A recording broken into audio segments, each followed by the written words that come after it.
ask me. Ask Iliza anything. It's time to ask. Ask me all your questions. Leave them in the Instagram comment section. Leave them on your Twitter or leave them on your Facebook. We'll see them. We'll read them. Then we'll give you answers. You know it. I've got it. I've got the answer. The answer. You ask me. I'll tell you anything.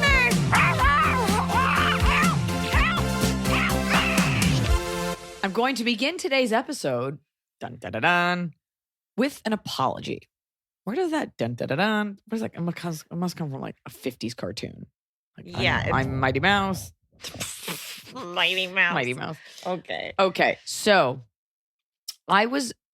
we've been asking you guys for reviews on our show, and I went and read some of the reviews. I was very bored. And I went and read some of the reviews, and they're all so glowing. And then I noticed somebody gave me like a 4.5 star out of 5. And I'm like, well, what could be holding it back? Why not the full 5? And they gushed about how much they love the podcast. And they were like, Iliza, please stop eating. It's obnoxious. And I was like, you know what? They're right. And I always thought it was kind of funny. And you know what? I'm right. It is funny. But I'm not going to eat on the podcast anymore because it is a small adjustment of all the notes one could give. And please, this is not an invite to give like further notes on the show. It is what it is. That I am not above criticism, and I like good feedback. You have to remember the majority of the feedback on the internet is like, show us more feet, get rid of the dude. We only want to see the chick. Stop being Jewish. So no more eating. I shan't eat anymore. How many times have I told you not to eat? Every time you pull out a food and That's you're like, because no, you're wrong. You're anti everything. But I also, which of us listens to more podcasts? Cool claim. Cool boast. I just feel like you're so, like anything I do, like, don't do that. That scares me. I'm afraid of the worm. And so I'm kind of gone deaf to it. So you'll pardon me if I didn't heed that warning. I thought it was because I was annoying you, which I'm fine with. And I think some people don't mind, but you know what you don't ever want to be is like the girl who's doing something she thinks is funny and it's bothering people. Like the girl that only talks about how much she loves tacos and it's her personality, or the guy that, you don't know, like won't stop sexually harassing people at a party, AKA most guys. No. So I'm not above reproach and I shan't eat. I shall eat no more. Okay. And no more big slurps. You won't even know I'm drinking coffee at all.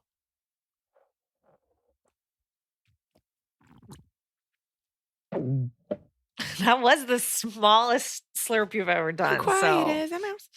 You guys, we got questions. You've got questions. We've got answers. I have questions. Do you have any hot updates? Yes. Oh, I love the hot update. I love talking shit about people I don't know. It's the best way to vent. Yeah. Well, we have an interesting, okay. So we had a person who, remember, they said they had a very stressful job. Like all of them were sick from the job. Yes. And we were like, do you work at a uranium factory? Like what's happening? Yes. So they say, thanks for answering my question. I should have included my job in the question, but the guesses you both made were entertaining. I work in commercial banking. It is as awful as it sounds. I'm 26, so hopefully that's young enough for my body to handle the stress. I run and do yoga. I've also stopped working overtime. Now I do my 8 hours and log off. The comment about my boss being hot had me dying laughing, as I'm sure you can't see anyone high up in commercial banking being hot. Not in commercial banking, but in regular banking. Yeah, we're talking like Wolf of Wall Street, super hotties, going down on you in your kid's playroom. Is banking what Patrick Bateman did? In American Psycho? Yeah. I don't think he did anything. I think he just murdered people. Well, I thought they were like they all did in something stocks. with money. Like trading floor. Like, Yeah. I'm trying to remember now. But that's also what It was, yeah, it was Wolf like of Wall 80s Street Wall did. Street. It was all 80s Wall. That's all Yeah. like hedge funders and it's all like stocks and it's banking. Yeah. It's money. I'm in finance. You're in finance. That's what you say. I don't really know. It's really hard. People, even like VCs, like they tell me what they do. And then I'm just like, my eyes glaze over. I'm like, can I invest? Because you seem cool. Yeah. Other than that, it's hard. You make a decision early in life. Like, am I good with numbers or not? And I'm not. And then when I am good with them, people are always floored. They're like, wow, you really know business. I'm like, yeah, I did 15% of 200 on my calculator. Only on my calculator. Kick it. Our other update is in December, you answered my question about whether to talk to my husband's aunt who mistakenly thought he was abusing me. Do you remember that? They had told, the aunt thought because of something she had posted, I think with like an injury, that the husband was abusing her. Her nephew. Yes. Right. Her own nephew. Was She thought abusing his wife. his wife. Yeah. No, I don't remember this, but I get it now. And she says, I was just going to let it go. But after hearing you also vehemently See, great with words, not so much math. remind me that I needed to clear this up, I contacted her that day. Oh, yeah. I sent her a long message remember this now. explaining everything Mhm. and thanking her for her care and concern. Her response was, love you too. Hope you all have a good Christmas. That was it. Oh, well. Ew. Thank you for pushing me to not just let it go, Sarah.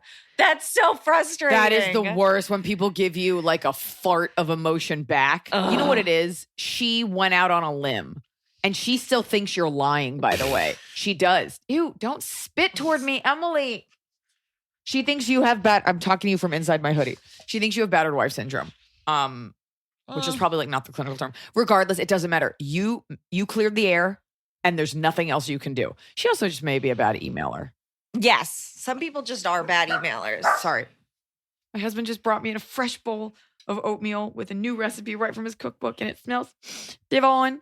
But I can't have it till right after the podcast. Thank you, baby. All right, now let's get to the regular questions. You love a wet food. What do you eat? Just dry, Yes. dehydrated potato sticks? Yes. Remember those that would come in the canister and they were like potato sticks? I remember them in They a were like bag. shredded sticks. Is that all you eat? Is hay? Yay. Can I tell you something about wet food? Please don't. I'm not. You are such. You know what? I'm going to say I didn't slurp. I did not slurp. And I never say this because hyperbolic statements are what's ruining this country. You're a Nazi. In the most literal sense. I was going to say, when we went to Thailand, we ate so much food. Everything there is wet. All the food is wet. And don't give me, that's racist. It's an observation about the texture. Everything's a soup. Everything's a wet sauce. Everything's a dipping. It's like a lot of wet food. And as an American, you're so used to like bread and starches. We got to the airport in Bangkok and I was like 2 weeks of eating amazing Thai food, but your body craves bread. And a crunch. I ate a McDonald's like crispy chicken sandwich. Crispy It's rice. disgusting. McDonald's now has tried to have an answer to the Chick-fil-A chicken sandwich, and it's okay. It's just so awful that you. All right, well. You know what's a weird wet food that you don't think about, but when it's called it, you're like, when you get a wet burrito, you're I like, never want that. you're like, oh yeah. I mean, it's good. It's an enchilada. All burritos are wet in that you always put hot sauce on it. Mm. And I think an enchilada is like wrapped in masa. Nope, that is a tamale. Okay, welcome back to White Foods Only. Hi, Eliza, Emily, Chanfu, Scott, and Noah, who is one of my faves. What? I'm Not even on this show. I am 15 years old. Oh, 16 in 7 weeks. So maybe 16 at the time of not this. even close to legal. Legal to operate a tractor. Mm. Legal to almost drive a car. Learner's permit. How old do you have to be to drive a golf cart? Like I think you just 14, have to right? be white with a rich dad. I love traveling and I want to go abroad in college. In December 2019, I went to Cincinnati with my youth group. Me and my 2 best friends shared a hotel room, and the entire time we were there was a weird phenomenon. Our hotel window looked out to many other tall city buildings, and we focused onto a singular window pretty far away. One night, we noticed that in the window, the lights flicked on and off at a Okay. continual beat. We had many theories. Someone doing it against a light switch? Reverse seizure where you have to have the lights flashing? It seems mundane, but it became the most exciting inside joke as we were 14 and thought it was hilarious. Also, if you have time, tell us what abroad was like.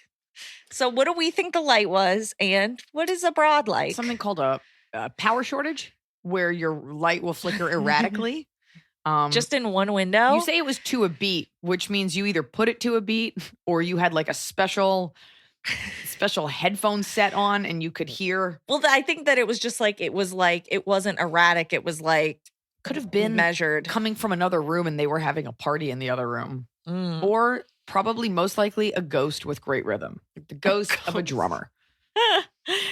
But what I would also encourage, I thought you were going to say something awesome. And you were like, me and my two best friends in a hotel room in a city. And you're like, and we watched a window far away. You gotta Honestly, that sounds like a great time. get TikTok, order pizza on your parents' credit card, sneak out, kiss another gender, the same gender, whatever you're into. What? No, Is this this a boy sounds or girl? fun. They didn't say. This sounds fun. Okay, what? What do you want from me?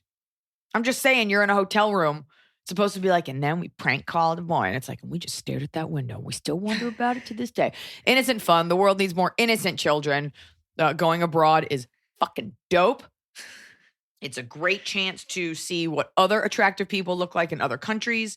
Speak the language. Immerse yourself. Do not go abroad to an English speaking. I mean, it's still different cultures, but like you want to get some real perspective, go to another country that doesn't have English as their main language. Could you guess, if I could go to any other place, could you guess where it is I want to go? Like downtown Los Angeles. You live in No. Burbank. So, I mean, what's Northridge? No. I don't know. Where do you want? Abroad. England? No. Where? I'm trying to- Australia. I was like, what else? What else is white? Australia. Australia's great, but like it's They a got little the bit like good California. animal. What? They got They what? got the good animals. They got great animals. And they all have cute names, like a quokka, which only lives on an island. It's called Rottnest Island, and it's the cutest thing, and it smiles. But they also have gigantic bugs, Yeah. like the size of your hair, Yeah. which is very long. Real big spiders. Go abroad. It's awesome. Meet kids from all over the world. Meet kids from other cities and other states, which you probably haven't been exposed to. Get some experiences. I was going to say pesetas, but you know what? They all use the euro. Use other money to procure bolillo. I went to Spain, obviously. Okay. Came back speaking in the vosotros form and was not applicable to all the tests here. Oh, We do not use the vosotros form. And I'm No. not even sure what it is. is that formal day? It's actually non-gender they. They were ahead of the curve. No, I don't know what it is.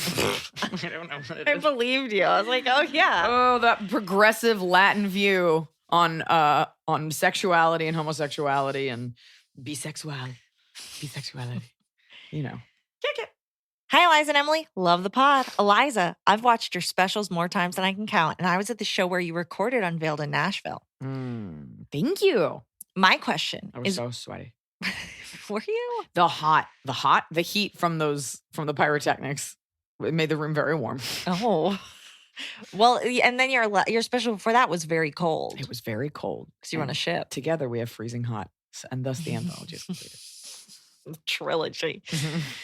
My question is, what should I do about my husband refusing to adhere to any COVID protocols? Oh He boy. works with the public 5 days a week and will not wear a mask. He is still going to restaurants and bars like nothing happened. Of course, part of the problem is that our city isn't doing much as far as social distancing and keeping places closed, but that's a separate issue. When I ask why he refuses to wear a mask when the science shows that they're effective, his response is, I don't want to.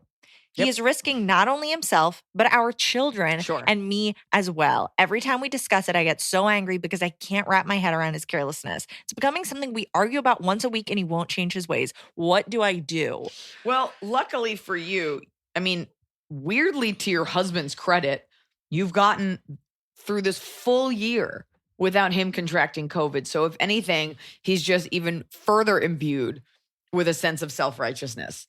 Because he's going to be like, look, I got this far. I don't know how hard COVID hit Nashville. I know that a lot of people in Los Angeles moved to Nashville to get away from how poorly most liberal cities handle most things. But that's a tough one. And you're probably not going to get him to change his mind as it's starting to wind down. So you may have lost that battle. But the war on him listening to you is one that you will probably continue to wage for the rest of your relationship. I will say this. I have a relative who will not get the vaccine. And they were like, I don't want it. And I was like, okay, do you want polio and measles? Did you ever have those? And their wife was like, no. And I'm like, that's because you had a vaccine. So it's not this like big conspiracy. And then that relative's wife was like, he just, he does whatever Trump does. And I was like, Trump got the vaccine. Trump says it's good now. Got the vaccine before any of you got it secretly. Yeah. Trump got special treatment when he was at Walter Reed. I think he got the vaccine then. I could be wrong. So don't quote me on that. And Trump is now taking credit for it. So fine, great. Do what your Fuhrer did and get the vaccine. I think a lot of people just don't like needles. And I was just like, I mean, you know what's going to be a lot more painful than a needle is an intubator. I really do not like needles. I pass out when I have to get a shot or my blood drawn. But and Do so you I am pass out?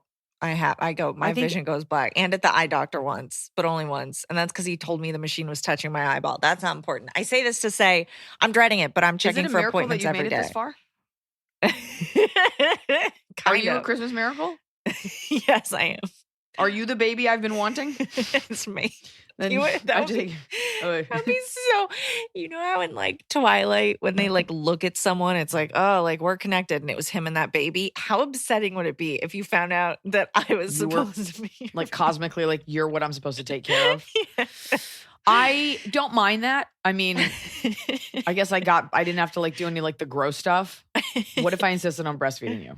Oh my God, don't even look at me. It's so upsetting. It's horrible. Anyway, needles, scared, but I'm checking for appointments. I'm gonna get it. I'm gonna get it over with. I'm gonna move on because you gotta, just like you gotta get shots when you're a kid. Like that's the other crazy thing is people are getting shots for their kid. You People are getting know, shot. Look. Unfortunately, your husband's gonna be like, I've gone this far and everything's fine. And it is a little different. I hate to say he's wrong, but not every city is the same in terms of the like mass casualties. You also may live in like a rural area. You know, it is weird that publicly, I guess, yeah, you guys, if you don't have if your own city, that was the problem, was our president wasn't making a big deal. So many people who are conservative or who look up to the president, as they should, as you should a president. Norman Lear calls him, a president's like a father figure. He wasn't touting it. So just like most of your parents' views, you're just kind of like, yeah, I believe what my parents say. So that was the initial issue with this. So it also may not be a Trump thing. Is I get it. I don't want to fucking wear a mask either. I would have a hard time Fogs though. up your glasses. Still relating, like loving, being attracted to this person that not even for the kids There would you wear a go. mask. That's like, what it that's what I is. would have a really hard time You fake overcoming. one of your kids getting COVID and be like, look what you did to little Timmy. And then here's what you do. You'd be like, fine, have fun. And listen to me. Quote me on this.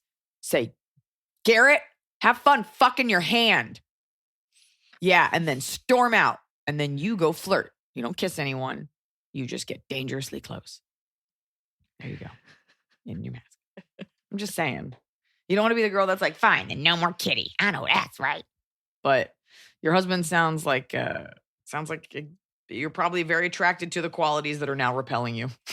Staple a mask to his face while he sleeps. That's oh God, all my stuff was funny. And then you said that. You encouraged assault. Mm-hmm. Okay, cool. Cool advice. Staple a mask to his face? I'm so mad at him for not wearing a mask. Glue They have it to his kids and beard. he won't wear a mask. Yeah. You know he has a beard. Unfortunately, he has a beard. Unfortunately, he thinks beards are for hippies. Oh. There's several, you got your several kinds of beard.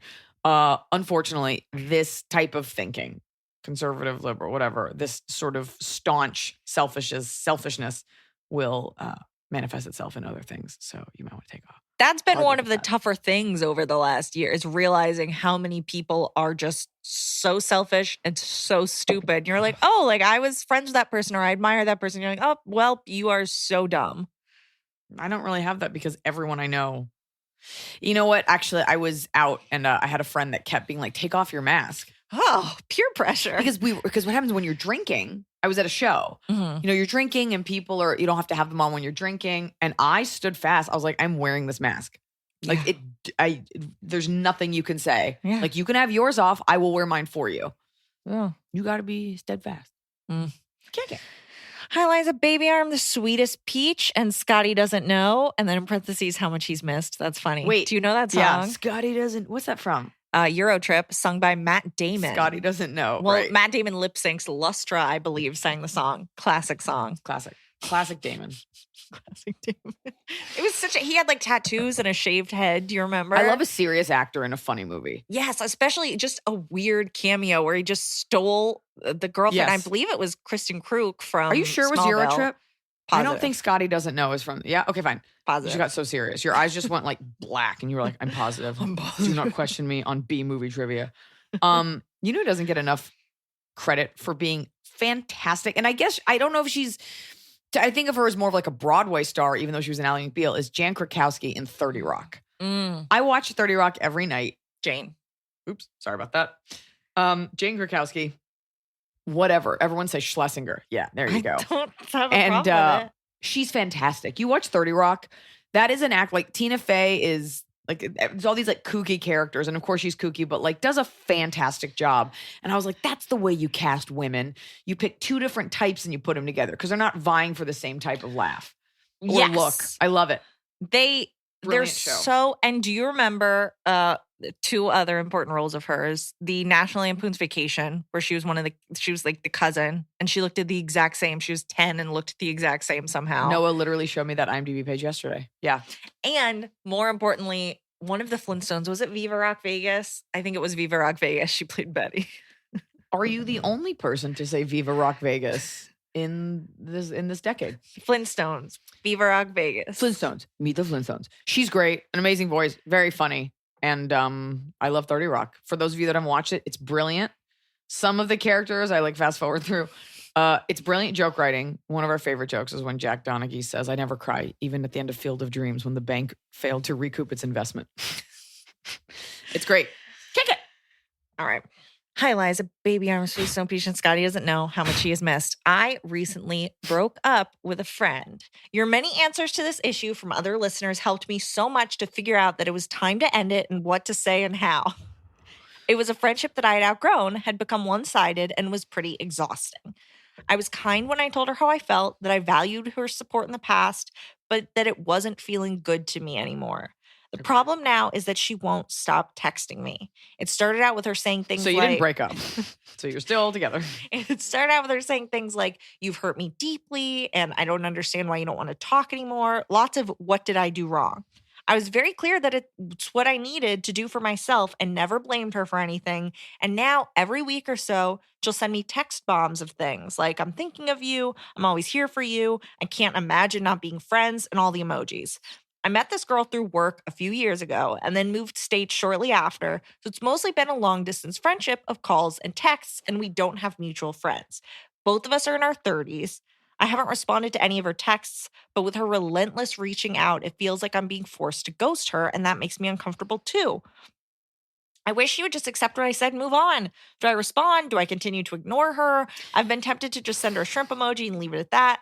No, that's just for boys. P.S. So excited that you're back on tour. I took a road trip to see you in Charleston a few years ago. Can't wait to see you when you come to Durham. You're like, this crazy girl followed me the whole road trip.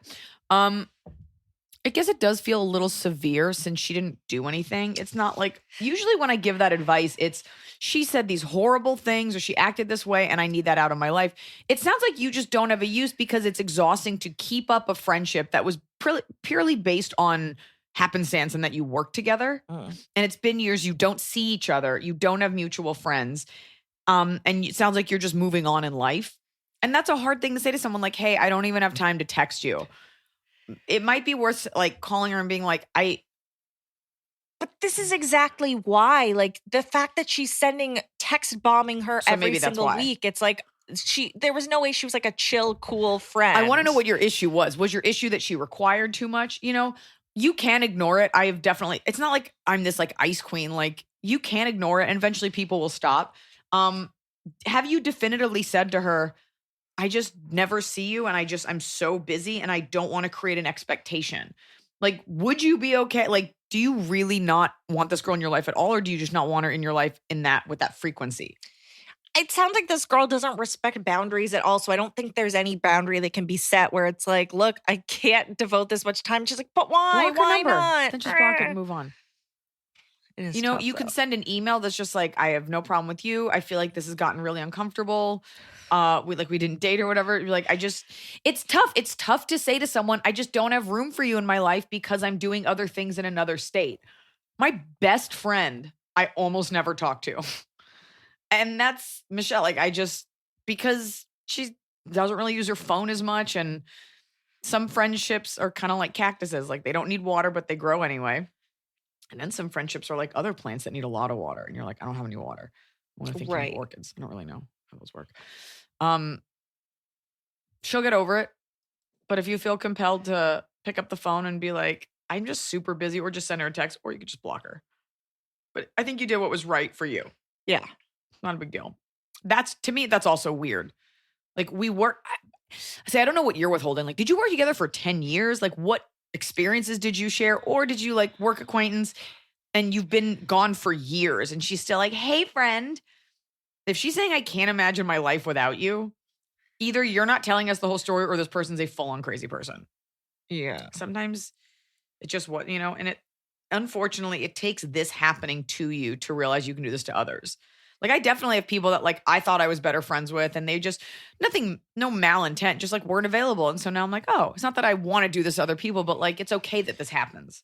Right. I mean, there's that thing of, I feel like pre-pandemic, if I said I couldn't hang out like more than 2 times to like That's more the than rule. 2 asks, That's the rule. it's over. So you have to agree at some point or return with like, what? No, Yes. but what about? So I think there are these things where it's like, it just kind of dies and this person's not letting it die. That's the golden rule. If you ask someone to hang out more than twice and they say no, either they love you and they're the plan maker. Because I have friends like that are always throwing it out and you're like, oh God, I do need to see this person. I'm so sorry. Yeah. The kiss of death is we'll figure it out. Like, I can't do this week. We'll figure it out. Let me get back to you. They'll never get back to you. Anyways, you move on. You're fine. Unless you guys had like a weird romantic relationship that you're not telling us about, which I'm starting to think you did, like an inter-office sexual romance. You just move on. If she's still, let us know if she's still contacting you. Yeah. Yeah. So this person, this question asker, is coming to the tour. So I want to ask you a question that a lot of people are asking, which is, we just announced Back in Action tour on sale. I don't know how any of that works. Is it new material? Yes, it's new material. Have I not set a bar? Have I not given you 5 Netflix specials within 7 years? I do. Have I not only come to your city once or twice in a year? I always do new material. And if it's not 100% new, then there's always 90% new stuff with peppering in of old. Like, it's always new. It's always been new. That's what you should expect if you're going a year in between seeing a comic. There are comics who like don't love it as much and they do the same jokes forever as headliners. If you're an opener, it's a little different. Don't ask me. It's insulting to me. What do you think I'm going to do? You think I'm going to do my material about getting married almost 3 years ago? Is that what you like? I can understand if you see my Netflix special and you're the first city on the tour and it's got some jokes, but this is 2 years later. I haven't toured in a year. You think I haven't? Well, and written important to anything? note that even if You guys are hurting my feelings. even if you saw the Forever tour, this is different than the Forever tour. Yes, even if you did manage to eke out the 4 shows that were for the Forever tour. That being said, we have brand new t-shirts, but we still have those awesome Forever tour t-shirts. And it breaks my heart that we didn't get to fully tour with those because those were dope. And I was going to change fashion. I know. They're on the They're on Iliza.com/store. Store. Call the stork. Get a shirt, baby. And, speaking of stand-up, this episode, you guys, is brought to you by the FX original documentary, Hysterical. It premieres Friday, April 2nd at 9 p.m. on FX, and it'll be streaming the next day, FX on Hulu. Did you know I was in a documentary? I did. I remember you did a panel on it. I did a panel for South by Southwest on this documentary called Hysterical. Yeah. It's about women in comedy, taking a look at, we know that comedy is a male-dominated thing, but, for people that are interested in comedy, it delves a little bit deeper into the stories of female comics. I hate saying female comics, but comics that happen to be women, and talks a little bit about the trials and tribulations of that, shattering glass ceilings, working in clubs, stuff like that. There are 2 billboards up for it now that I drove past the other day. And the documentary, it takes a look at going on the road with veteran comedians, some comics who you may not know, and just all of our individual voices and sort of what separates us, but also what completely unites us, which is this absolute struggle that we all do willingly. That is a life in stand-up comedy. It is something that I've told you before. I don't have the drive to be a stand-up comic. Yeah, to go out at night, because people, when I did Social Media Comedy Club, it was constantly, oh, you should do comedy. It's like, no, very different to be a pleasant human to talk to than to go every night, there, stand there, wait past my bedtime. All right, everybody knows. They followed me for a couple of nights. And they followed all different comics. I'm in this, and we shot in New York, so I did a couple spots at the Cellar. They followed me. Oh, that's right. I'm also in LA. I think I'm one of the only comics that's in LA in the documentary, because there are a lot of New York comics. But it doesn't matter where you're from, because it really shows the dedication and being in these clubs and, you know, working out in these clubs and what it takes to do a theater tour. One of your previous guests, who was a delight, Sherry Shepard, is also in the documentary. Yeah, it's interesting. You know, people find women in comedy and you don't know what it took to get to where they are now. Mm-hmm. And even if they aren't where they want to be, what it takes to just be at any level in comedy, what it takes to sustain a career and what you have to put up with and what you have to do. It's also made by Andrea Nevins, a documentarian who did Tiny Shoulders. If you saw that documentary, it's about Mattel and Barbie and the evolution of Barbie. So it's very female focused and friendly, but this is about comics and what it takes and what we've all been through, the stories that we share. So you can check it out. Hysterical premieres Friday, April 2nd at 9 p.m. on FX. It's streaming the next day on FX on Hulu. But enough about stand-up, Emily. Give me the goods. I know we try to vacillate Give me between that hot church gossip. when it comes to Ask Eliza anything, we try to balance out Ask Eliza about Eliza and Ask Eliza about yourself. You know what I mean? Because I think the advice is interesting, but the questions about you, like, people are curious. We want them to know what you got Oh, I going. thought you meant about oneself. Like, ask me about yourself. Oh no, like you versus, hey, I got a friend. Right. I got a friend who's a real bee. Here's one that is about you. Hi, Eliza and Thank Emily. God. I'm working on creating a women's mentorship program for my company. I'm curious about your thoughts on mentorship. Did you have a mentor or have you mentored anyone? Would you consider this a mentorship or a partnership? I am older than you and I know, but you know what? You know a lot of things that I don't know. We have very different skill You're my sets. employee and you look up to me and I need things from you. So it's this reciprocatory relationship. I've never had a mentor.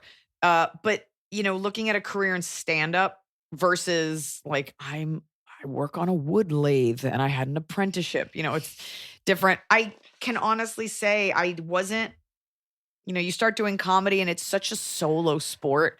So I didn't have like women that were like, come on, let me show you how the ropes are. But the advice is always there if you ask. I think a lot of times I find with younger comics, they have it so beaten out of them to act like humans. People don't even know to say hi sometimes. They're so nervous. But I think if you ever, people want to give you advice. So I've never had that, but I do try to be that for anybody. You know, I'm not like inviting someone over and we can like do like a Danielson kind of thing. But anybody who has questions, I'm always happy. You always want to give advice. You always want that person to come out better than you found them. But I've never had a mentor. People I respect, but they're usually too busy for me.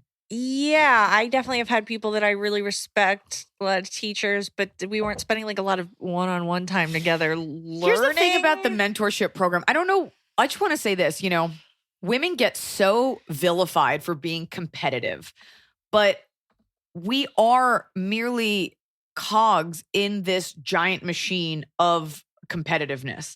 So to fault women for being protective of a job that they feel is always at risk and they're always being told that they are replaceable by another woman, it's kind of not fair. So I would wonder, you know, is it women doing the same job mentoring other women? This thing where it's like, you got to be, you know, why aren't you secure enough? Because we're secure at some things and not in others. And society constantly changes up what you should be secure about so they can sell you shit. So I think the best way to do it is somebody who doesn't have the same things at stake. Like people might not support me in saying this, but like if I have the exact same job and you come to me and you're like, how can I take your job? You're probably not going to want, like, that's weird. So you can still stay in your lane and help people. I think also sometimes it takes a strong person to say, hey, I want someone to guide me. Everybody likes to think that they have it themselves. So chances are if you're in that program, you want to know something. But I wonder, I think young people also I think people always like to think that they know everything too. I'd be interested to know who's mentoring who. Like, who are these people? What level? You know? Yeah, I think it definitely depends on the field. Like, obviously stand-up, you're not going to have a mentor, but probably in something like writing. Or you could have it, you know, but I never had to go on the road with anyone. So I never had that, like, I'm kind of like a big sister to Hunter, but he opens for me. I've never opened for anyone because I had an odd career. But I'm thinking about, is it Working Girl? Or like Sigourney Weaver? Yeah, where Melanie Griffith takes over because Sigourney Weaver's homesick. No, Sigourney Weaver's not homesick. She broke her leg skiing. Oh, yeah. And she stole her idea. Yeah. It happens all the time. Like they steal it. Like women have been set up to be these like vampires. It's like, really, there's 6 women working on Wall Street in the 80s and they all are evil. There are shitty women out there just like there are shitty men who are going to steal your ideas. So focusing on the small percentage of women that do that always gives us a bad rap. We have this with any minority doing anything. We always look at the ones committing the crimes, the ones doing like the harassing, or the ones being a bitch, or the guys that are doing whatever, and we don't focus on the whole. There are plenty of people out there. I don't even think it's a male-female thing. You'll get just as many shitty male mentors as you will female. So just find the people that will give you the time of day. And to those people out there who want advice, this is what I always say.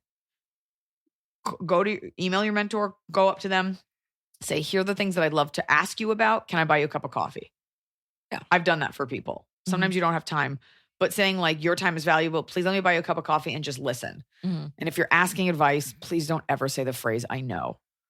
That's like the last thing I want to hear from a young person. Like, no, I know I did that. I'm like, well, then why are you here? So be open, buy the coffee, shut your goddamn mouth. Listen. Dog romance. Oh, dog romance. Highlight. Sorry, I was just saying, when I'm talking to someone who's older than me, say older, just more experience, even if I feel I've done what they've said, I always just listen, because nobody wants to help you if you're like, no, I did that. No, I tried that. Because then they're like, okay, well, then clearly you know everything. Yeah. There's an art to it. There's an art to make people want to root for you and want to help you. Yeah. Just listen, which I'm very bad at. Hi, Iliza and gang. I was just listening to the pod and had to commiserate with Iliza's feelings about taking your health in your own hands, re women's health. Now, this is not a question, but I'm going to read it because I think you have you have a lot to say on the topic. I got a lot to say. So I'm 41 and for several visits kept asking my regular GYN about running a hormone panel to just check and see where things are, as I was getting nervous about perimenopause and wanted to be proactive. This person's Canadian, by the way. Oh, because it's not OB? Because you said peri. Oh. Perimenopause is not, it's not American. Wanted to be proactive about hormone replacement therapy and such. I have an IUD that keeps me from getting my period, so I don't have that monthly sort of check that things are still working. She just kept telling me that the IUD is giving me hormones and just let her know if when I started having hot flashes, and we treat that. Finally, I decided to heck with that because I found that unacceptable and went to a women's clinic that specializes in hormone replacement therapy. They ran a panel and found that my testosterone and progesterone were both at 0, as in none. I started HRT and it improved my levels, helped my sleep, anxiety, strengthened the gym. My husband was like, I wasn't going to say anything, but you have been kind of prickly. I am so glad that I didn't accept my GYN's approach, but I'm also kind of livid that it took me taking control to get a simple hormone panel run. Anyway, kudos to you for doing that. Just wanted to also shout out getting a hormone panel run. So taking your health in your own hands is something that you have been advocating for lately. Yeah, it's not taking your life into your own hands. Your health. Taking like being like, this is not about going on WebMD and like signing up for a battery of tests, but like, basic hormone panels, a blood test, and if a doctor writes you off like that, just go to another doctor. Doctors go to school. They do not know everything, and they don't know everything about you. And it's her job to and by the way, you probably were fine. You're not dying. You're not sick. They probably, I don't know what your healthcare system is like, other than you don't have to pay for anything, but other than actually half your taxes go to it. But always get that second opinion. If you put on an outfit that you were like a little uncomfortable in and you were unsure, and I was like, that looks great, you would definitely take a second look in the mirror. Or ask someone else. Or ask someone else. Right. You'd reflect back and be like, I don't know. What do you think? If you had 2 friends in the room and one was like, you look great. And you're like, really? Because I don't know, this elephant trunk sewn onto my butt looks a little weird. You would ask the other person. If you'd ask more than one person about genes, then you definitely ask more than one person about your actual genes. Get it? It's a DNA joke. And I get it. It's exhausting. Like, second opinion. But do you want what you want? Do you want what you want? Best case scenario, you're a hypochondriac and you don't have to do anything, but especially if your medicine is free, just go get that second opinion. Good for you. Yeah. And I think it's important to note that it's doing it smart, because you will, there are specialists that cost more money. So don't just go to 80 people. Like try to narrow in, hone in on a specialist that can help you where you can. Like do a little bit of research. Ask your doctor, be like, do you know a specialist? They'll always give you a name. They're like anything to get you out of here. And then take you off my plate. Anonymous. Hello, Iliza. I don't like the anonymous ones. Hello, Iliza, Emily, Teeny Cheeny, and Smoky Husky. Longtime listener, first time caller. Teeny Cheeny. I've got a dilemma I'm hoping you can help me with. A good friend and his wife are pregnant with their first baby. They've been open about the fact that IVF made this pregnancy possible. After both of the soon-to-be parents made comments about what the baby might look like and implied that it might not look like either of them, a friend of both of ours privately asked the soon-to-be dad if they used a sperm donor. He said no, they didn't, and that the baby is all theirs. A couple weeks later, the soon-to-be mom casually mentioned embryo adoption. When I asked a follow-up question, she matter-of-factly said that the embryos they used were adopted and proceeded to explain the entire process. Yeah. At no point did she ask us to keep this confidential, nor did she even imply that this was on the DL. It seemed like it was public knowledge. The husband was there during the conversation and said nothing. The husband doesn't know that I know that he lied to our mutual friend, who he's been friends with much longer than me. My husband and I are in an uncomfortable position. Wait, hold on. He didn't lie. Right, because he said... He didn't lie. Adopted embryos. But he said the baby is all theirs. Well, it is all theirs. That's like saying if you have an adopted kid, is it yours? It's like it's all there. Like right. It I doesn't don't think matter. this is... None of this matters. Yeah. None of this matters. It could have been the wife's egg. I mean, it could have been if they're saying it's an adopted embryo. Oh, the embryo is the egg and the sperm, right? Right. So they got it from somewhere else. Right. They could have used both pieces. No, they could have used the husband's sperm and another woman's egg, done it somewhere else, and then planted it. I don't know. And by the way, none of this. Well, hold on. What's the rest of the question? So it says, what should I do? My husband and I are in an uncomfortable position as we're good friends with all involved parties. Don't talk to your friends about what this egg is doing. How about that? It doesn't matter. But also, it doesn't matter. They didn't. You're like, it's public knowledge. Okay, it doesn't seem like that couple chastised you in any way. I don't really understand. I think the other couple was probably just like, oh, yeah, they said it was theirs, like his sperm. Like we asked and he said it was his. And then she's like, well, but no, it's not. It's adopted. It's his sperm and an adopted egg. And it is theirs, even if it wasn't there. Even if it was someone else's embryo, who cares? Who cares? Unless you're trying to do the same thing and you like info. I guess it's kind of like, why do you need to know that? Yeah, I think this is not as big of a problem as you guys think it is. Like, I don't think it's going to come up. I don't think your other friends could be like, what? You knew it was an adopted embryo and you were hiding it from me? You're registered at Bye Bye Baby? Yeah, no, I think it's not. It sounds like it's his sperm, some other woman's egg, and it is their embryo. I mean, she's carrying it. And really, it doesn't matter because it's in her body. She's going to give birth to it. This child is just as much hers as an adopted baby would be. Mm-hmm. The conversation beyond that info, by the way everyone feels toward that baby doesn't change, whether you know that info or not. It's their baby. They love it. That's it. That's it. Yeah. Doesn't matter. Not a big deal. It also doesn't sound like they have a problem talking about it. So I don't think he lied. And even if he did, who cares? Maybe he lied because you don't want to get into the like semantics of his jizz. Like you're at dinner. Order the apps. Yeah, but it is because he was like, oh, our baby might not look like us. And you're like, oh, what do you mean? And he's like, nothing. Right. Because it's ours. His sperm and another woman's egg. Yeah, I guess just kind of just let it go. Like just roll with it. Let them say whatever they want to say about their baby. When that baby comes out looking like an armadillo, you'll know the truth. Right. Take it. Hi, Liza and Emily. I'm a 25-year-old female and my fiance, male, is 28. Male. We just got engaged back in February and we are now beginning to plan our big day. We both have decent careers. Ding dong. He's a social worker. I'm a special education teacher and make decent money. Raking it in. We have been working on our budget and planned this without the help of our families. We have tried to have the money talk with our families, but my parents live in a different state and this doesn't feel like a conversation to have over the phone. And we have tried to have the conversation with his dad and he is being very secretive about it. 2 weekends ago, we went to look at venues and his dad and stepmom tagged along. We found the venue of our dreams, but it was more expensive than we anticipated. So we assumed that we would have to pass on the venue and look for another place. To our surprise, his parents offered to pay for our deposit, which was a good chunk of money. Yes. We, my fiance and I, are both very prideful and it was hard to accept a gift of that amount, but they were adamant about paying for our deposit. There you go. It was an amazing gesture and we are so grateful for it. Flash forward to this weekend. My fiance's younger sister, 14, came over for the weekend and let it slip that they were going to our venue this Wednesday. When we asked further as to why, she told us that her parents were going to pay for it.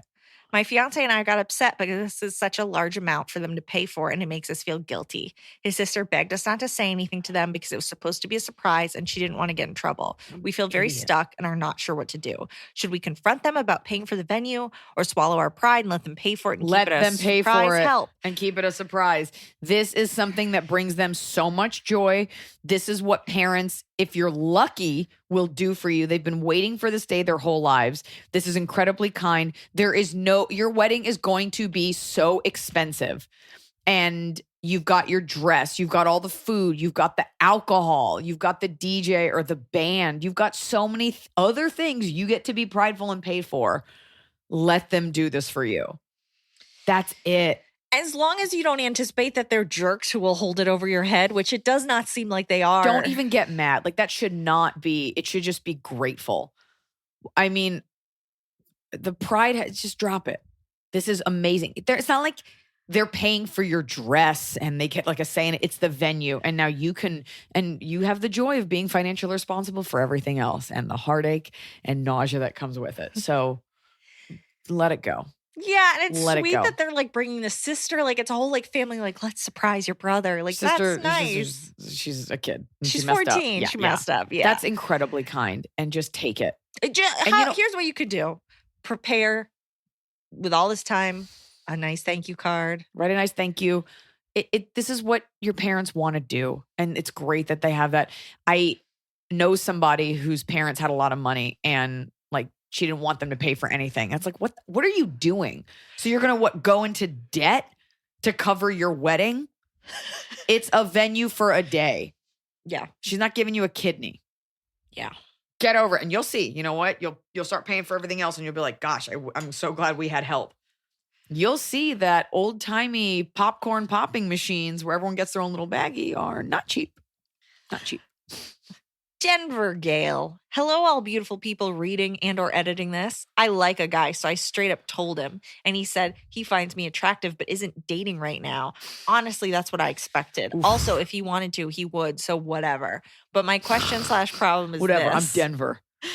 Out of my fucking way. I tend to be emotionally detached, and now that I finally like someone again after a nasty breakup, how do I handle those feelings when it is not something we will be pursuing? I don't want to try to give up and move on now that I finally feel this way again, but I also don't want to give off the vibe that I'm waiting around. Thoughts? You give up. Give up. The guy is not into you. Not into you. It doesn't take much to be attractive. So he's giving you the bare minimum courtesy. Nobody's going to be like, I don't think you're pretty. In fact, I think you're ugly and I won't go out with you. You're probably an attractive person and he's just not into you.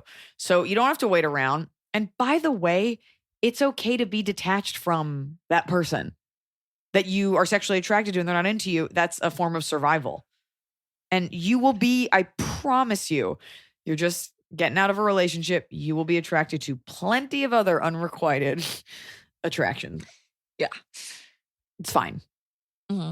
Don't wait around. And by the way, maybe that person does. Maybe they really aren't dating. Maybe they just went through a breakup and eventually they'll come around. Do not wait around. You don't even have to be friends with them. It's okay that you were honest and said that you found them attractive. What's even better is in 5 months when they're like, hey, you still down for me? And you're like, actually, I don't think you're cute anymore. Remember, you just got to have a relationship. And you're excited that you found someone attractive. I promise you there will be others. Move on. Mm-hmm. At least they were honest with you versus dragging you along. Yeah. So just move on. Yeah. Jess Lane 77. Hi from NZ. Longtime listener, first time questioner. Eliza, you have a great vocabulary. Do you have a favorite word? Thanks for all the content. You should totally come to NZ and do a show. XXX. Ooh, a favorite word. No, I don't have a favorite word. I do enjoy words though. You do? Is there I a feel word like I you have a like recent seeing word. in the like when you get it? There are certain words that I feel like pop up In my more frequently vocabulary? in like crossword puzzles. For some reason, I'm like, Issa Rae pops up a lot. And as someone who is also funny, who wants their name in the crossword, it hurts my feelings that I can't get in there, but Schlesinger is a tough one. Let's see any what's a good one? Vehemently. It's pretty good. The vehemently's fine. That's like 11th grade vocab. You know what? It's not a favorite. Now I'm trying to think of it. Here's a good one. Here, I'll pull it up for you on dictionary.com. Ignominious. Marked by or attending with ignominy. Discreditable, humiliating. An ignominious retreat. That's a good one. I didn't know that word. I was reading. I always keep a list of words that I don't know in my thing. I don't have a favorite one. I don't know why I showed that. I just happened to look up in my dictionary. I have the dictionary.com app. I love knowing words and their meanings. I don't have a favorite one. Okay. For someone who people regard as having a great vocabulary, I do say eat my shit a lot. _ Olivia XS. Hi, Iliza and friends. I can't wait to see you live again someday. This time last year, March 7th to be exact, right before we shut TF down, you were in Indianapolis and I got to meet you and gave you the Tian Fu necklace. It made my day when you wore it for the St. Patrick's Day episode of DPP. I remember that necklace. It spells out Tian Fu, and I have it hanging in my office along with several other dog-related necklaces, but it was a good one.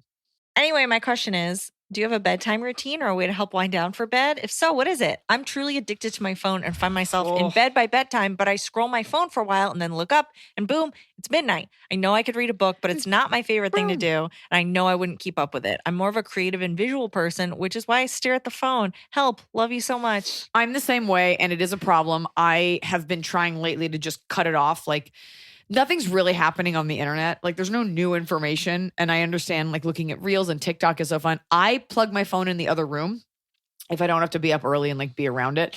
And then I kind of, once I've plugged it in the other room, I'm like, I'm just going to watch TV and focus on that.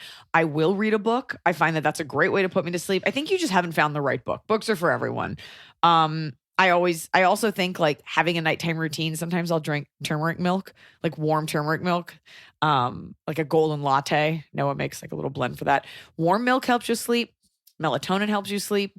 I also think plugging the phone in the other room and then performing your ablutions, like a little nighttime routine of your serums and your retinols and your spot treatments and your oils, and like doing like a little like self-cleansing ritual, and then getting in bed and kind of just laying there and lulling yourself to sleep with anxiety about the next day.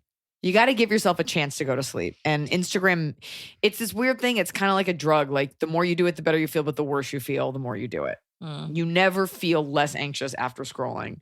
And then after you're done scrolling, you're like, what the hell did I just teach myself? That like how to make a 7-Up no bake cake? Cool. What did I say? A bunch of 17-year-olds wiggle to a Ray J song? Ray J. Anyway, those are things that I do because I get disgusted by how much I look at my phone. And I've decided 8 o'clock on, no one's really bothering you. Although I did get a text at 8:30 last night. Like, do you want to come do a set at 9:30? And I was like, I'm good.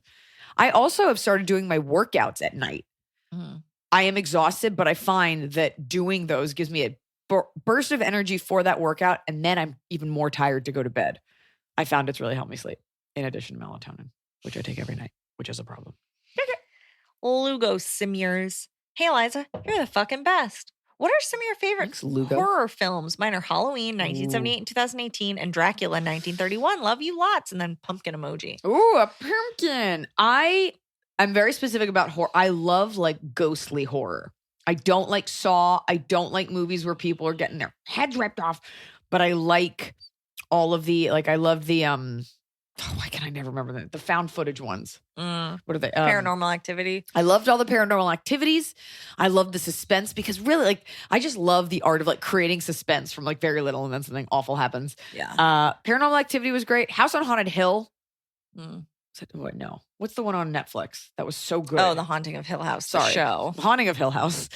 Anything. There's Paranormal Activity, and then there's I'm looking at the word in my head. It begins with an I. Jeez, what's the guy's name that was in Hard Candy? Patrick Wilson is in Insidious. All of the Insidious ones and all Valak and all the creepy nuns and that whole universe. Yeah. That whole creep universe.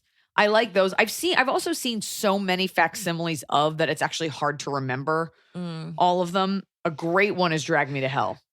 That's a great movie. No? I was ready to love it and it did not capture me.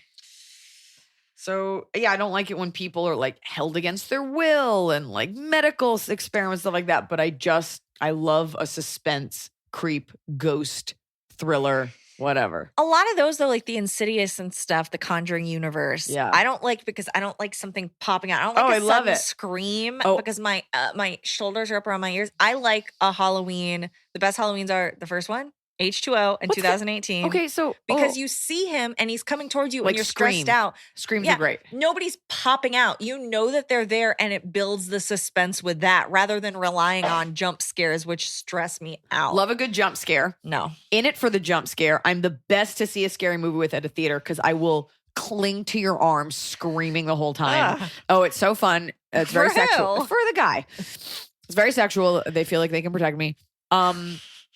What's that called? It's on, there's an app you can order called Shudder. Mm-hmm. That's like all scary movies. Yep. And there was a movie on there called Host Host. or the host. It's, well, one I think is about a parasite and one I think it's Host or The Host. Folks, if you like, not found footage, but this movie does a great job. It's all over Zoom and it is not boring. They did a great job of keeping it fresh and keeping it moving. It is really suspenseful and really good.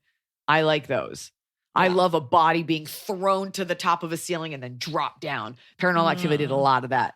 I like things with witches. But I did not see Midsommar because I still don't want to know. Like I think about Wicker Man to this day. The Nick Cage one or the 70s The one? 70s one. Like something where something horrible happens to someone or like a town rallies around and hurts someone. I don't like that. Did you ever read the short story, The Lottery? It Like in sounds high school? familiar. And then they were upon her. I just don't like a bunch of people converging on one person, specifically a woman or a guy. It's just awful. Anyway, Yeah. those are the things. I Mm. like being scared though. Not with gore, but with ghosts. No, yeah, I prefer suspense, thriller, like Yeah. psychological. All right. I was so scared of that movie, The Strangers with Liv Tyler, because I hated the idea of that they did it for no reason. That stressed me There's out. also that. That Like they're just like, why are you doing this? And they're like, Ugh. because you were home. And I was like, oh Yes. no, I'm home all the time. I'm home all the time. Okay. The guy that stars in Hedwig and the Angry Inch, he isn't Hedwig. He plays Johnny Gnosis, who I think his name is Michael Pitt, is in a movie where he and a crazy friend of his just go into a suburban family's home and they just slowly start terrorizing them. It's like all within an hour and they just like rape and murder them. Do you remember who And it's the called- matriarch of the family was? Was it called Funny Games? Yeah, and the same director, Oof. he did the original and then he did the American remake. Yeah, the American, well, I don't know which one I saw, but Michael Pitt is in the I saw the American, American remake, But and it's- it was the same director, which I always liked. I couldn't finish it. And like to this day, I'm like, yeah, what if someone just walks in, they're like, hey, I need you to kill yourself in front of me. Oh my God. I don't Yeah. want, this is not your podcast. I own that movie because Naomi Watts is in it. I own that movie. She's such a good actress. She's so good. Do you want to do Top of the Cob? Oh, I do so bad. Okay. Indeed I do. It's the top of the cob. We're doing it right every day. You just take a bite, top of the cob. My top of the cob will sound like a bottom of the cob, but I'm just going to share this. I was scrolling through Instagram as I do. And Instagram has this weird way of, they're like, oh, you liked a picture of a baby animal. Here's more baby animals. Here's a sad baby animal. Here's a baby animal dying. Like it's this weird rabbit hole. There's a picture of a cow at auction. And I understand people need to eat beef, but it was narrating the cow's feelings. And it was like, look at how sad he is. He knows he will get no mercy. And like someone reaches out a broom to like measure his face and you see the cow like go toward it like, will you be nice to me? The sadness in the cow's eyes.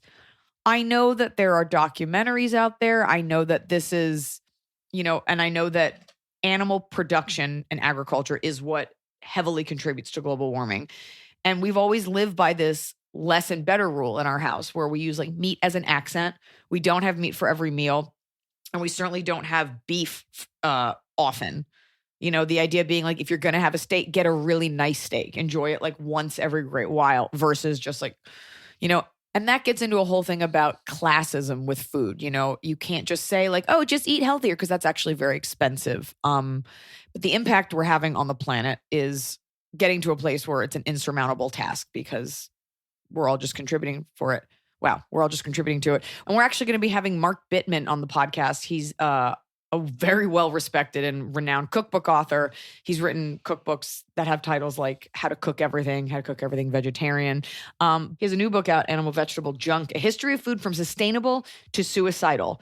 And he's been sort of making the rounds, and I invited him on the podcast and he said yes, to sort of give some perspective and information on what we are doing to contribute to the demise of our planet, how we can help, changes we can make, and just to give some real information versus just me saying, hey, please use a sustainable straw.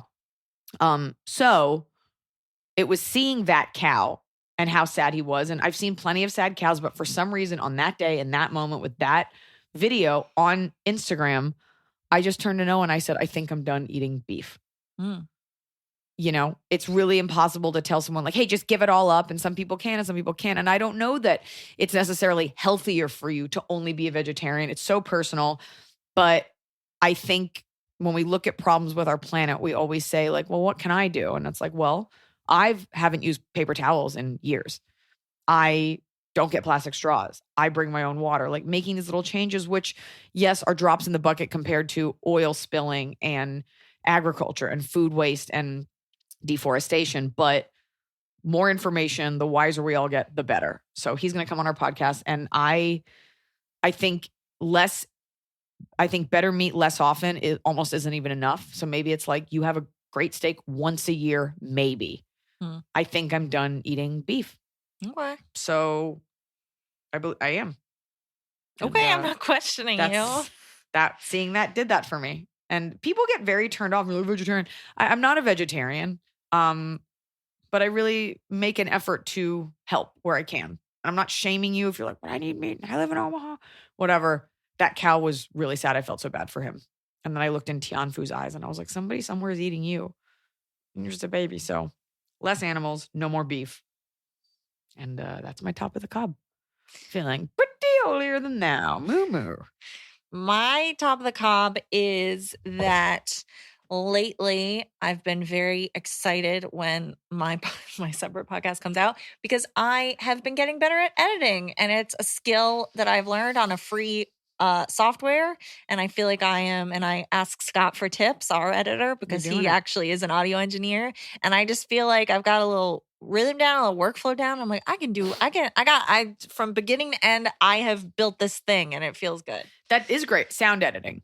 Yes. Yeah. Like, so every piece of it is like I say it and then I edit it and I can like shape it the way that I want it to be shaped. People don't realize I was saying this yesterday because I was talking to Noah. I'm up for directing a project and I want to act in it. I want to act and direct. And everyone's always like, how are you going to do both? And Noah was like, Steven Soderbergh writes, directs, and edits his own movies. And I was like, edits? Because like I've edited my own projects, but I sit with an editor. And he's like, no, he hand edits them every night. He gets the footage from that day and he edits it to make sure that they aren't missing something. And I'm like, well, that's a whole other first of all, he's Steven Soderbergh. But the understanding editing, I was just saying, editing at its best, most people don't notice, and at its worst, everyone sees. It kind of like goes uncelebrated. Yeah, especially in audio. Like we've talked about the fact that in conversations a lot of time, especially in podcasts, I think, and it's like it's a free thing, so it is what it is. But people will really step on each other or just be like constantly, yeah. It's very easy when you're recording on 2 tracks to go in and silence your own. Yeah, it doesn't have to be in there. I will say this. I enjoy listening to Radiolab. Yeah. And I think they do a great job of fast editing and they fill in with like a lot of music and sounds because it's more like an old-timey radio production. Right. But when someone's speaking and the other person's like, right, I'm like, I don't need you to validate that you hear it. I hear it. We're recording it. You need a little bit so that it sounds human and not like a robot. Let the guy get a sentence out. But yeah, for sure. Anywho, well, that's great. My bottom of the cob is ever since I had this like surgery in my eyes so that I don't have to wear glasses, which is incredible. What is it called? PRK, which is great. My eyes, every once in a while, it'll feel like somebody is sticking a needle in my eye. It's like dehydration, right? It has to be. And I've noticed if I drink, it happens. Yeah. But like last night, I had like 5 sips of a hard cider and it was like, you're just like, okay, guess I'm fucking done. So you take an ibuprofen and you drink water, but it really, I've had it wake me up out of a sleep. Just like and it really is horrible. Ugh. Yeah. Just all of a sudden it feels like someone poked you in the eye and your eye is sore. And it's like, okay, well, how many eye drops and how much water am I supposed to have? Yeah. And it's like, okay, but I enjoy alcohol sometimes. So get over it, eyes. Get on board, eyes. It hurts. It hurts. Okay. My grandma is at the point of like senile where you call and she just doesn't know what's going on. And I had that conversation of like, oh, she's like I called into her, my parents called her because, you know, you have to stand outside because of COVID, the old age home. So I called and my mom was like, your hair looks really good to her. And I'm like, hey, grandma, it's me, Emily. And she's like, oh, you can see my hair too? And I'm like, no, oh no, like this is it for us. That moment of you're just like, they're gone. Oh. So bottom. So bottom. Is your mom's dad or your dad's dad? My mom's. Aw. My dad's mom died at the beginning of COVID. Okay. This is it. This is the last one standing. And honestly, it's also at that point where with COVID and everything, you're like, she's definitely happier. Like she's just like, woohoo, I got a haircut. She got her first haircut in like ages. She's like, I got a haircut. I don't care who's calling me on the phone. You could be an alien. So it's Aw. like, she's great. She's probably the happiest she's been in 20 years. Maybe. And I'm just Or like, is that just what we're telling ourselves? Have you I checked in mean- with your mom about how she's feeling about that? I'm going to ask you what we're all thinking. yeah. Nana got a will? She got that sweet, sweet will. Nana got nada. Nana got any debt? No debt. Okay, no great. debt, Well, but no. She's leaving this planet the way she came in. Yeah, she really Debt-free. she evened it out, but it's just it's like That's sad. I'm It's sorry. it's that thing of like you realize like, oh, this is like I'm not gonna have another conversation. Like that was it. Maybe try to have one more. I keep cut. She doesn't answer her phone anymore, and then my parents are like, "Hey, Emily's here," and she's like, "Who? What?" She Aw. thinks that my cat is somebody else's cat. I know. And now it's just somehow like- about your cat. So that's cool. The whole There we human is go. dying. We brought it all the way around. Please, I did not eat. Except Well, for that one bite at the beginning. Like, subscribe, please leave a review. We thrive on reviews and other people come to this pod. Please suggest this podcast to a friend. You know, I am a multifaceted performer and I have a book to write and I have movies that I'm doing and I have a tour and I try to bring my most to everything, but viewers like you, subscribers like you. So send an episode you like to a friend, get your whole family involved. Keep us going. We love our sponsors. We love our listeners. Like, subscribe, review. But only if it's good. Only if it's good. Not interested in bad feedback. I do want to say again that people have been very cool about like when you've asked them to review, they have like they've So come do- out in droves. yeah. So thank you, thank So you. not talking to you guys. We do appreciate that a lot. That's very nice. Talking to the other freeloaders. Freeloaders. And just because I've gotten this question lately, if you are trying to submit a question to Ask Iliza, and there's, you know, you're like, where do I leave it? DM and just say you want your name said. DM at Ask Iliza. Not me. Not Do Iliza. not DM Iliza because I will not. I don't She won't transfer see them it. over. She won't see it. won't DM at Ask Iliza, and you can always say like, you can call me by name, you can call me whatever. I default to anonymous, but you know, tell me your name and I'll say it. Hey Emily, edit this.